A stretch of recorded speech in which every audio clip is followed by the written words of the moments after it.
Hey everybody, did you know that your DNA is made up of 23 pairs of chromosomes? That's why the name of this week's sponsor of Still Untitled is named 23andMe. 23andMe is a personalized genetic service that helps you understand what your DNA says about you. With 23andMe, you get more than 60 personalized detailed reports of your health, traits, and ancestry. And here's how it works. You order your DNA kit from 23andme.com, provide your saliva sample from home, and mail it back with the CLIA certified lab, mail it to their lab. And then you'll be notified when your reports are already online. More than 1 million people around the world have experienced their genetics through 23andMe. So order your kit today from 23andme.com.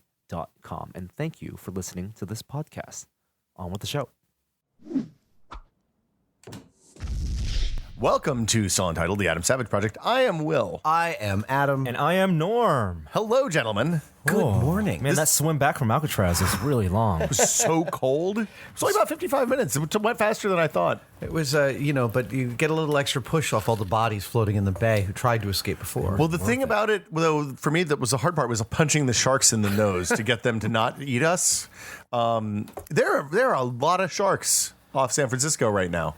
Yeah, there's a whole thing going on. So I came across this thing recently, and I can't remember where it was, whether it was off the Farallones or whether it was off of Guadalupe, but there was an orca attack on a great white. Oh, I saw this. Nice. And one of the great whites nearby was tagged, so they got to see its reaction to one of its compadres getting attacked by an orca. I mean, the movements. Yeah. Track its, Like okay. what its reaction was. And basically. orcas are like insanely smart, right? You understand this? They have a full culture. They have family units. They have adjustable hierarchies among themselves. They're giant dolphins, right? Yeah, they're crazy, crazy intelligent. And actually, they're reviled by, from what I understand, by native hunters above the Arctic Circle for being wasteful hunters. They actually will kill for the sport and only eat the tongue of a whale and stuff like that. Wow. So let's keep them in a zoo and amuse for more don't even get me amusement. started on that crap. But one of the great whites that was nearby that was tagged immediately upon the attack, this great white that wasn't being attacked dropped to 70 meters and swam to Hawaii. Wait, what? Wow. Yeah. It was like some bad stuff's going on here. Right. I got to get the hell out of town. Right. So amygdala, amazing, I know. fight or flight? Right. Flight. So you just I start to think about all the things about what it's like to be a different kind of animal, right? Like we move around the world, we understand the topography of our world. We have proprioception and situational awareness, and so does a shark. But in the open ocean, it's a completely different awareness than we have. There's warmth, there's cold, there's currents, and all of this is information to it that is a landscape. Yeah. Built inside its head about where it goes, and it goes right to frickin' Hawaii. Well, I mean, if I had the option to drop the anchor and go to Hawaii whenever I wanted, I would probably do that too. But the thing that always amazes me about the ocean is there's a few billion more years of evolution that have happened there. So it is a much more intense, evolutionary, complex, competitive environment than we see on land. Don't knock Aquaman. That's all that stuff. Dude, How Aquaman's does he still control weak whales? sauce, How does he man. control whales? They're mammals. Yeah. He's It's not just fish. I mean, it's through the currents. look, of course. if you're ranking the Justice League, it's like Superman and Batman are tied for first, and Wonder Woman is a real close second. And then it's like a three-way tie for fifth place, followed by Aquaman bringing up the rear on a couple of dolphins with a leash. 2/3 of Earth's landscape. He rules. Yeah, it's the bad 2/3. King Arthur. Speaking of flight, did you guys see that video that Emirates Airlines put out? No. Is it about Sultan class? No, well, it's not about Sultan class. And you've flown. I flew Emirates Emirates. to Abu Dhabi this Yes, summer and back, and it was amazing. And to promote their airline, they put out this video, which by the time is it this the video, Jennifer Aniston one? It's the jetpack one. They pulled this stunt, and it bears. You have to watch it. I mean, it has like 1 million views on YouTube already. But they had two guys with the wing jetpacks fly. I got maybe within 200 feet of the airplane with the city in the background. That's banking. terrifying. What? Yes. I don't know the exact distance, but it was so close. So it was months of planning. Wow. For like a 1.5 minute long video. but they had another helicopter, another plane flying behind it to capture all of it. Oh my God. Yeah. The flight time on those even the wing jetpacks isn't great. It's like not what, great. a couple minutes? So I don't know what the altitude was. Don't know how fast they were flying. It was Well over 100. But But even if it's a plane, they're It has going to well be. over 150, 200 miles an hour, right If around it's like, 200 especially if miles it's a an hour. 777 or a 747 or And it's 787. coming in for a landing. Or Yeah. it's, right. and it's two of them, and it's not like when they're about to land. They're clearly miles above the city. So they must have jumped out of a plane. Yeah. They jumped out of a plane. Oh my God. And then got This- close. I find this and then upsetting put on just the thinking jetpack. about it. How many of these guys did they go through before they got the shot? Well, they got at least two survived. This is right. It's a hobby with like a 40% mortality rate. Right. I saw a jetpack video of a guy flying inside a mall the other day. Like it looked like he was in a multi-tier Was he mall in with one of the he was in the downforce, downward right, flying, like a the old school hydrogen kind. peroxide Yeah. type of thing. And that was terrifying. This sounds much worse. Jetpacks are not our future. No. I saw Tomorrowland. I know what happens when you have jetpack features. Oh, Tomorrowland. I also Did saw you like Tomorrowland? Look, Man. I like the idea behind I Tomorrowland. totally did too, and I loved the girl. I thought she was great. Oh, the girl was fantastic. It's The robot girl, brilliant. It's lovely. The whole movie is lovely. It's I shot love really beautifully. What's his name? Tim McGraw. Tim McGraw. Yeah. Tim McGraw. Bless Tim McGraw for building an acting career. I think he must have said to somebody, "Can you get me in some of those movies in which I get to play the same character every single time?" Dad. Yeah. and it's Older like maker dad. rugged country dad. Man, he plays that to a perfection that I feel like Dennis Quaid must look at and be like, "God damn it." Yeah, it is. Yeah. It is the Dennis Quaid role. A lot of character actors. You like, yeah. And McGraw plays it really low, and he's very super compelling. It's just anyway. I didn't like the premise of the movie either. I like the idea that all the smarts went away, and that's why everything went to hell in the 60s. From what I understand from behind the scenes, Disney put out a different film than they bought. I can see. I mean, Because they bought the Jeff Jensen The script. script was a lot darker. What even? Wait, the filming script. Yeah, the third act was darker than what we saw. Wow. Even so, here's my fundamental problem with that movie, and I'm sorry we're now talking about Tomorrowland. It was a movie about the idea of optimism, which itself was not optimistic. that was my complaint. That was my complaint. Like, and it didn't show you. I wanted to see more of the optimistic future before we had the dark third act. I would have been okay with the dark third act if also- they gave us a promise. Also, there wasn't Yeah. We're not doing a spoiler cast of Tomorrowland. It doesn't not worthy. We can move on. just- yeah. Sorry, Brad Tomorrowland. But Credibles is really good. Did you have you guys noticed my Ryan Nagata gloves here? Oh, I didn't. people got to watch the video for this. Yeah. We're going to do a video of this. I recently collected a new spacesuit by my new friend and master spacesuit replicator Ryan Nagata. Is it Nagata or Nagata? Nagata, I think. Okay. Now we met Ryan. I met Ryan at the RPF prop party this year, which was at Frank's shop. And there's actually a video untested where I chat with Ryan about his spacesuits. He had a Mercury suit, so he has one he built while you were building yours, completely independent. Yep. But they look almost exactly the same. Well, actually, when you get up close, there are many ways in which his is far more accurate than mine. Really? Ryan's fidelity to detail absolutely gobsmacks me. And we'll do a full video about this spacesuit. But one of the things is the hardware on the suits. Is the little replica of the buckles hardware. and stuff like this is incredible. His labels, he even, and I love this, to make sure no one might ever sell one of his pieces as original, he puts repro on the serial numbers of everything. Nice. That's, Nice.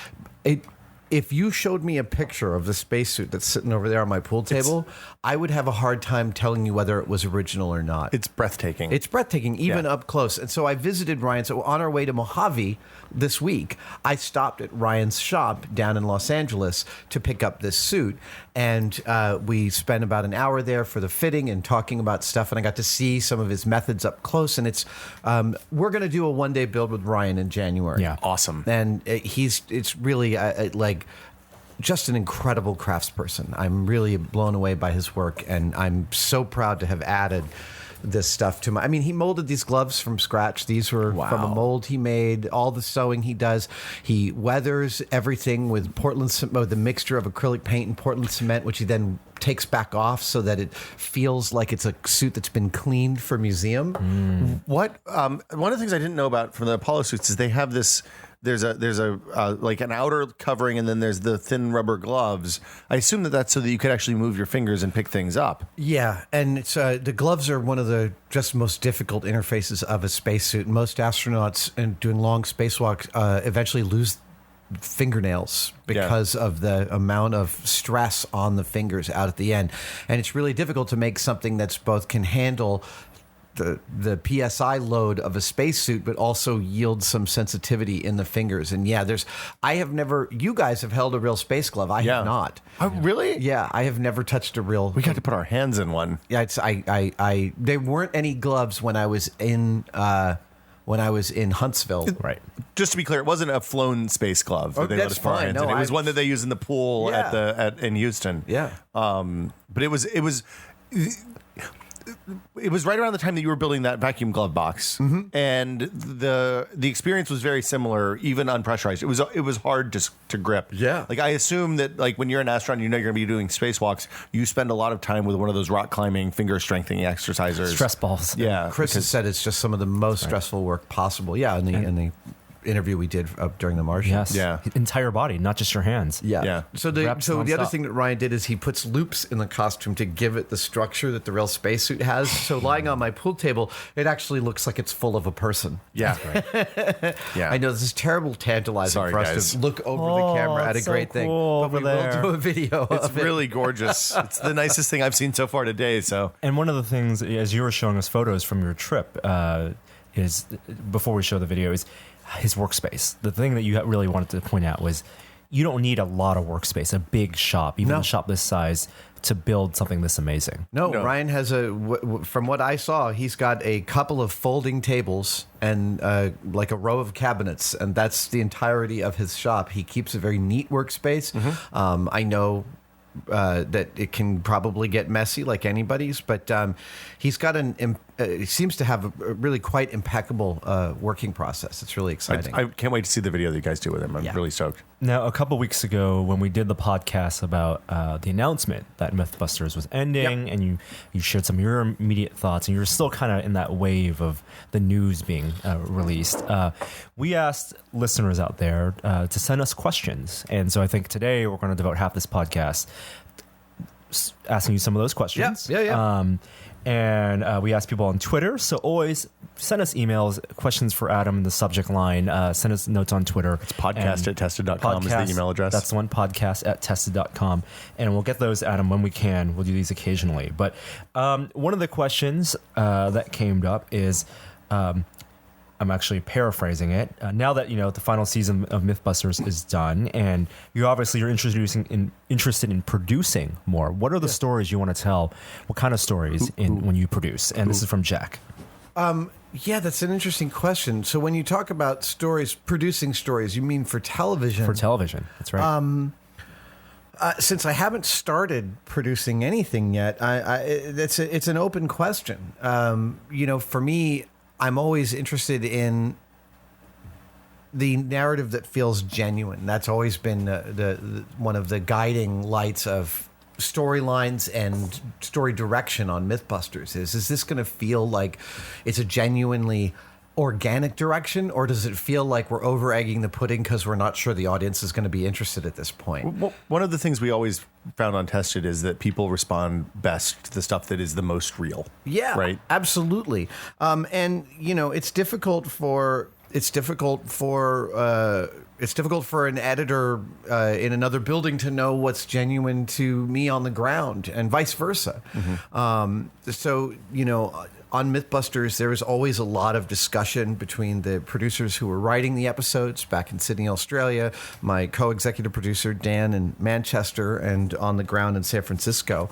What I like to imagine is, what I hope is that as a producer, I will be able, because I love the whole process of the production, to really bridge that gap between what's going on camera and how that's actually applying to the story that's being told. I know it's the most broad, general possible answer, but So you're saying you want to be involved? And we should also give a shout out to I forget his name. Sorry, the Popular Mechanics editor, Jim Miggs, who wrote an editorial for the New York Times this week as we're recording the podcast, talking about why we should thank MythBusters. And I think he puts in the words great in really appropriate detail why the storytelling that you guys did resonated, and over the years we fought off a lot of storylines that weren't organic and didn't make sense, or they seemed to make superficial sense, but when you actually started to execute them, it feels weird, and you got to be ready to listen to that. I watch a lot of reality television these days, and what I see is that's good enough. We can use that to move on. Yeah. And or the hooked together sentences, right? Anytime you see coverage over a confessional type video, that means that probably, those people wear the same clothes in all their confessional videos for a reason, and they take something from episode 35 and something from episode 3 and jam them together, so you sound like a horrible person. And the stakes at the end of the commercial breaks and all of those conventions, I think it's reasonable to want to give people a reason to tune back in after the commercial break, but it doesn't have to be the end of the world. I guess that's the difference between the structured and unstructured reality programming, as the Emmys see it. Right. But at the same time, the producers still need to give a structure to everything. Yeah. The thing for me, the thing that I love about MythBusters, and I came to it late because I didn't. I was exactly the wrong age to be exposed to you guys. Right, I was too old at the beginning and not enough kids until late. Right. But the thing that I love is I never needed to know if you could put enough cornstarch in water to walk on it, but I learned enough interesting stuff along the way that it was really gratifying. Yeah. And then the payoff was always good, right? So there was always, you guys always had a good punch, like the punchline at the end of the bit was always worth hanging around for. Yeah. Yeah. So you mentioned a little bit about the production, and one question from Anson is, can you give a sample itinerary of like a filming day? Have you guys ever shot a full behind the scenes? Here's what goes on in a day of MythBusters. We have a behind the scenes episode in the final season to show fans about what it really is like to make an episode of MythBusters. Oh, that's awesome. I don't know if I'm allowed to say that, but I just did. What are they going to do? Fire you? So on an average day, let's say it's a location shoot. We did some work with a helicopter down in Pacifica a couple of weeks ago. So this is a San Francisco. You have two kinds of location shoots too, right? You have some that are local that you can drive to. You sleep in your house. Most that are like that. 95% are local and drivable. And then sometimes you're in Mojave. Sometimes I was you're in Mojave Ione, earlier this week. Yeah. That was our last location shoot ever. Wow. So on a standard location shoot, I get a pin from my producer about where to go, and we all agree on a start time. The start time will depend on how much daylight we get, on how complicated the shoot day looks. In general, if you have to accomplish more than 2 specific things in a day, it's going to be a rough day. And when you say things, you mean like blowing explosions. something up. If you have to blow something up, Yeah. blowing up more than 2 things in a day is really difficult. Norm and I went out to the bomb range once for a blow up day, and while the final explosion was really compelling, it was 6 hours of kind of hanging around waiting for something to explode. So, and there are things that are part of every single day. There is an arrival. There is a where are we and what are we doing? There is a what are the parameters of this experiment more specifically? There is what do we expect to see? What do we predict we'll see? What will the results of what we see, how will that affect where we are within this story? Then there's shooting the setup, shooting the execution, shooting the Jamie and I splitting tasks. Are all those things you just went through things that you do with the crew before? You're not talking about shooting stuff necessarily. No, yeah. So, that's all shooting stuff. These Okay. are all things that have to be buttoned down. So let's say let's actually forget about the helicopter day in San Francisco. Let's say we're blowing stuff up at the bomb range. Mm-hmm. So we'll go out to the bomb range, and the first thing we do is an arrival. Where are we? Actually, the first thing we do is an arrival of Jamie and I either driving in, walking in, coming in on stilts, whatever. It's just, Then there's a piece to camera from one of us, and we call those pieces to camera PMTs, which stands for pre or post match talk, like in a sports show. Mm-hmm. It is a term that is completely unique to MythBusters that one of our producers came up with more than a decade ago, and we still use it. So I'll do a PMT to camera about where are we? We're at the Alameda County Sheriff's Bomb Range. This is our secondary shop. We've blown up a bunch of stuff out here. Today, we're going to do X, Y, and Z. Then you'd probably cut to Jamie doing something, talking more specifically about what we're doing. We're going to take C4, we're going to put it up against the steel plate, we're going to see what happens when we do this. Our theory is blah, blah, blah, blah, blah, blah, blah, blah, blah, blah. Now, in general, it's hard to sustain editorially a piece to camera that's more than 45 seconds to a minute long. Yeah. So if the story is really complicated, Steve Christensen, our director, and I will sit there and figure out, we can't tell all this story in one shot. It's going to take like 90 seconds and there's too many pieces. So you try to think about how not to overtire the audience in terms of how much information you've got to impart. So we'll do one piece to camera and we'll say, this is the broad rudiments of this experiment. Then once we get into the build where all of a sudden I'm handling the, let's say, key piece that is the experiment, I'll say, we've chosen this for these reasons. Okay. Because it's the best or the worst case scenario. And all of this has to be worked out on the fly. I mean, all we've had slated is we go out and we're going to blow up this thing twice. But you know what the pieces are, and you can put it together on the fly. Right. Is it a map in your head, kind of? Yeah. So Dan Tapster, the executive producer, co-executive producer, will write an outline. Dan's and my relationship is such that we think along very similar lines. I almost never read his outlines, but come to pretty much the exact same conclusion in my head. Well, you guys have been working together for a really long time. Yeah, and I mean, for me, that's so much fun. It's like showing up on location and be like, all right, how do we get into this? Yeah. Great. Why don't I do this? Why don't I come in so every time I'm doing something, personally, I'm doing something that isn't explaining what the myth is, I'm calling it color. So this is color. Just like I'm having fun. So I brought my one-wheel skateboard. Let's shoot me doing some slaloms. I'm getting to ride in a helicopter. So here's what I'm thinking. And like when we did the helicopter shoot a couple weeks ago, I had to throw Buster out of the helicopter. And I just had this image in my head of how I wanted to do it. And that was the only thing I knew when I arrived on location. Yeah. And I turned to Steve-O and I was like, I don't know how we're going to get into this, but when we're in the helicopter and Buster's got to go out, here's how I want him to leave. And Steve was like, oh, that's great. Let's do it.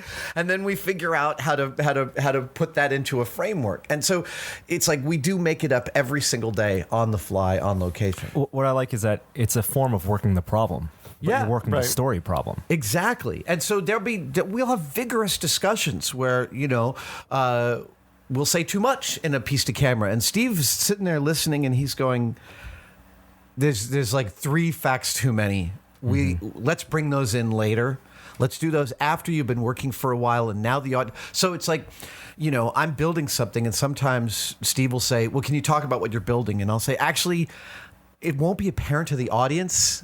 If I describe this as a castle, but it's just a piece of wood right now, it won't make sense. So wait till it looks half like a castle, and then I'll talk about it. Right. Do you and Jamie often do those PMTs? Do you both record them so that then the editors can kind of choose what they're doing, or do you do a couple of takes and then let the editors cut back and forth as they need to, or whatever? We actually, it's the latter. We try not to overlap the stuff we do. We'll both do predictions. We'll both do, here's what this might mean to the story, because we might have different takes on that, and that's interesting. Yeah, But we try not to overlap. Like it's often, one of us will give a general piece about the whole thing, and the other host will do a deeper elaboration.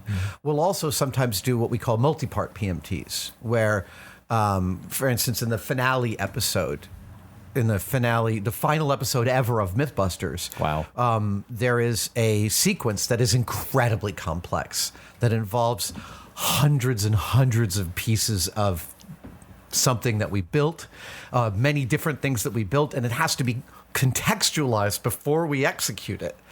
And that contextualization can't last more than 45 than 2 minutes. We got 2 minutes to contextualize Okay, this. whew. But boy, for contextualizing something that takes place over this incredibly long distance we had, I know I'm teasing the hell out of it. This is mean for something that's not going to air until next year. 2016. Yeah. It was, it was one of these things where it was like, how are we going to get through all of this? And then we just started and we realized, oh, no, I can't do a front and a back for each one. We're just going to have to cut. So then there's the question of, well, how are we going to edit this? You'll notice a lot of times the camera will swing on to me and swing off and be in that swing or back zoom to in Jamie. and zoom out. And, Yeah, so that's all choices made on the set, depending on what the day looks like. And, Scott Sorensen, our A camera, is super deeply obsessed with film and with photography, so he'll have his own ideas. He'll often storyboard key shots he wants that day. Oh, and then there's second camera, what we call second camera, which is second through 16th camera. Is this like, it's not like second location filming? It's not like No. This isn't second unit. This is, we're going to cover this. Saz is going to cover it on the Sony XD, the big camera, but we're also going to cover it on a couple of FSs. We're going to cover it on a bunch of Blackmagics and then a bunch of GoPros and a bunch of CXs. And all of these cameras have different purposes for us. The CXs have the best sound. So if we have a driving shot, the CX goes in the car because it's got the best sound for the dialogue that I'm saying while I'm driving, because I'm way too far away for my soundo to get that. Of course. The Blackmagics are great for the depth of field. GoPros for the stuff where they might get destroyed. And, we only have three cameramen. There's Scott, there's Duncan, and there's Willie. And those guys will set up 16 cameras that all have to be set rolling before we execute an experiment, at which point we've got 45 minutes or we have to stop them all and reload their SD cards and start again. Right. That's an editing challenge. That's an amazing. You're talking about just the pre-production and then the post. Well, and the post producers will get lists of where the key shots are, what was covered, and how it was covered. Most of the time, sometimes they'll just get 40 hours of raw footage, but a good portion of the time they're getting a lot of context for this. Do you have somebody on, like a lot of times when Norm and I have been on location on shoots, do you have somebody there sitting that's just ingesting footage and noting what each thing is, or do you just send them terabytes of video? So the cameramen are logging each SD card and each disc as they're shooting it. They're carefully logging what's on it and where that places within the story.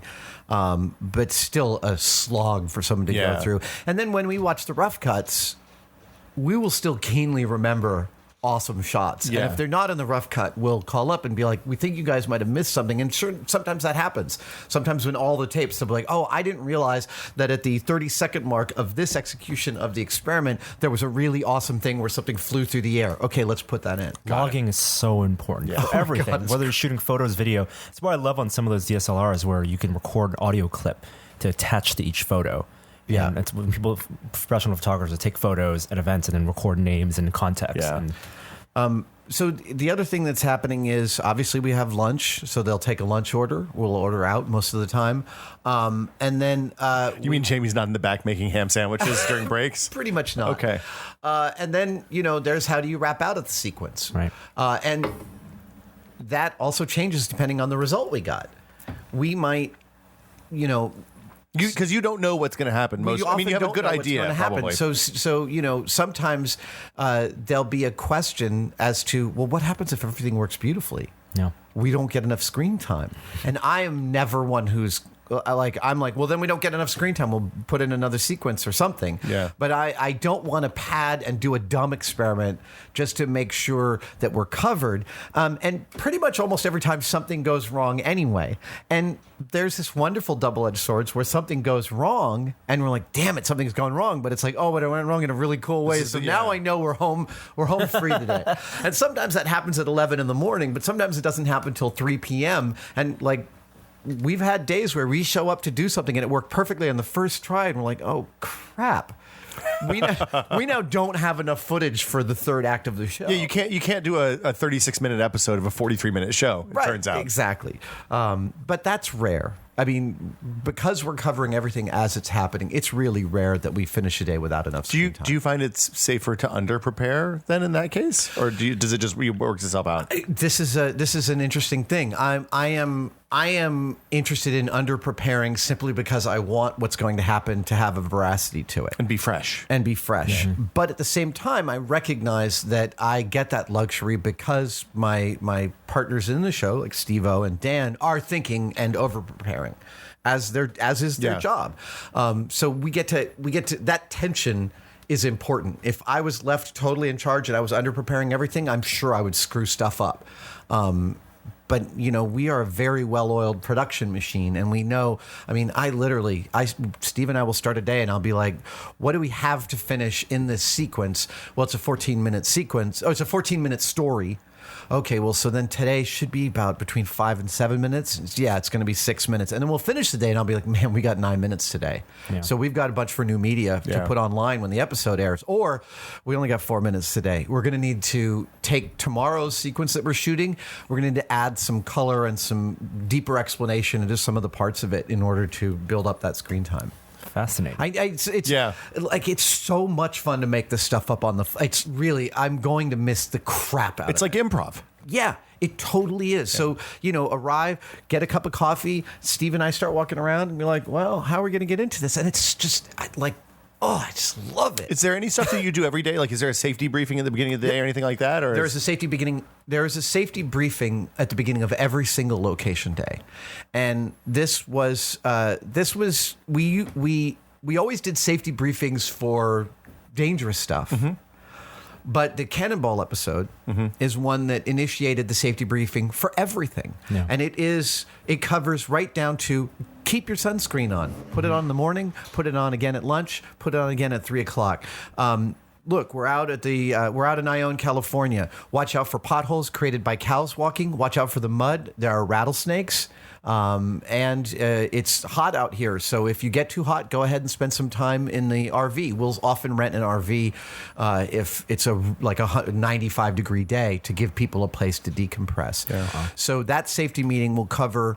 It not only covers what's going to be dangerous, but it gets everyone on the crew on the same page about what's happening. First, we're going to do this. Then we're going to set up this. Then we're going to bring out the bicycles and do the third thing. And then we're going to do, hopefully, by right after lunch, we'll set off the explosion. Well, and it means that nobody feels bad if they start to feel a little off and need to go get in the shade and drink some water for 5 minutes. It doesn't mess anybody up. It's the work ethic on our crew is such that it's hard to convince people to go take a breather. It really is. And it's totally vitally important. And I am unabashed about that. Like, put your camera down and go take a breath. It'll be much more of an inconvenience if you pass out and you have to get the paramedics out and all that stuff. So. Yeah, exactly. Cool. That was a long answer. We have a lot more questions.